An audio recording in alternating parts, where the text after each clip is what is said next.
On le voit, ça fait des filaments de partout. Voilà, ça, c'est ce qu'il faut pas faire. Et c'est pourtant ce qu'on fait tous quand on tente de pocher un œuf.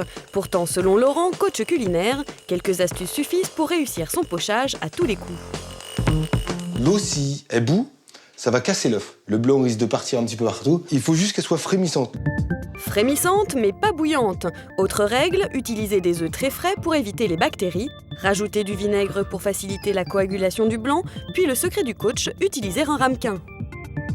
Donc là, on va plonger le petit ramequin dedans, tranquillement. On va laisser couler un petit peu l'eau. Voilà, ça va prendre gentiment. Et là, on verse tout doucement. Voilà. On ramène juste le blanc autour du jaune, mais tout doucement. C'est précieux, un jaune. Laissez cuire 3 minutes, pas une seconde de plus, et c'est dans la poche. Diététique et idéale pour conserver les vitamines des aliments, la cuisine pochée fait désormais fureur aussi bien avec les viandes et poissons qu'avec les fruits. Son plus, leur apporter un moelleux incomparable. Certains ont même fait de cette mode leur spécialité. Tiphaine, on va avoir un Florentin, s'il te plaît. Franklin a mis tous ses œufs dans le même panier. Dans son restaurant, il n'y a que à la carte. Et si on les déguste sous toutes les formes, les pochés sont les plus demandés. On est entre 160 et 200 œufs pochés par jour. C'est 50% de mes ventes. Il faut dire que Franklin ne se contente pas de pocher ses œufs. Il a étoffé la recette de base et la décline à l'envi. Donc c'est des petits muffins grillés sur lesquels on met un œuf poché. Entre l'œuf et le muffins, vous avez un lit de quelque chose. Alors le bénédicte, c'est du bacon, une tranche de bacon. Le norvégien, c'est une tranche de saumon fumé. Le florentin sont des épinards frais. Mais quels que soient les apparats dont on le couvre, ici l'œuf reste la star des assiettes. Et pour Franklin, pas question de transiger sur sa consistance. Alors le raté pour moi, c'est ça. Parce que quand vous le cassez, il est liquide, mais pas trop. Ça, c'est un œuf mollet, en fait. La base de l'œuf poché, c'est qu'en fait, il soit liquide à l'intérieur. Alors ça, c'est un œuf poché. Et donc l'intérêt, c'est que donc, le jaune se mélange avec le muffins, le pain, le bacon, selon ce que vous allez choisir, plus la sauce hollandaise. Et tout ça, c'est pas mal, quoi. Chez Franklin, les chefs ont le coup de main. Mais pour ceux qui hésiteraient encore à se lancer, les outils promettant des pochages parfaits se multiplient comme des petits pains. Dans cette boutique, un rayon leur est même dédié. En ce moment, l'œuf poché a un grand succès. Depuis quelque temps, c'est vrai que les créateurs débordent d'imagination pour essayer justement de mettre l'œuf poché à la portée de tout le monde. Parmi les ustensiles les plus novateurs, ce manège en inox à 60 €, ces pocheuses en silicone à 16 € ou ces sachets en papier vendus 6 € les 20. Mais tiennent-ils leurs promesses? Moi, je suis curieux de ça parce que l'eau est en dessous. Laurent a accepté de les tester pour nous. Premier à passer sur le grill, le manège. L'œuf n'est pas directement plongé dans l'eau, une méthode peu conventionnelle pour un résultat tout aussi étonnant. Ça ressemble pas vraiment à une forme d'œuf poché. Le blanc est un peu pâteux. Je dirais pas que c'est pas bon, mais ça ressemble plus à un œuf au plat. Pas de quoi faire tout un plat de cette pocheuse donc. Deuxième tentative, la baignoire. Rose, en plus, c'est mignon. Laurent verse l'œuf dans la coupelle, déjà immergée dans l'eau. C'est pas si mal. Ça fait une forme un petit peu ovale. C'est vrai qu'un œuf poché, normalement, c'est plus rond.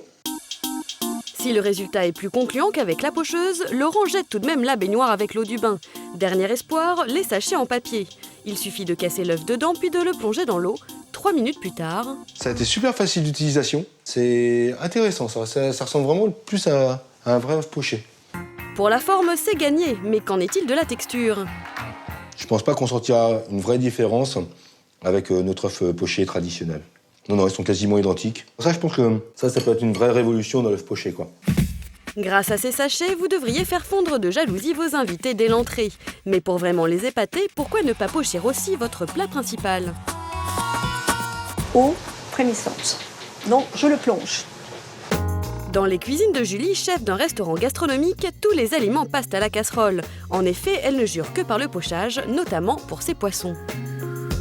C'est une façon, une manière de garder le produit le plus naturel. C'est beaucoup plus diététique ça que de la faire dans le four. Vous avez toute la graisse. Là, c'est un produit qui est très light.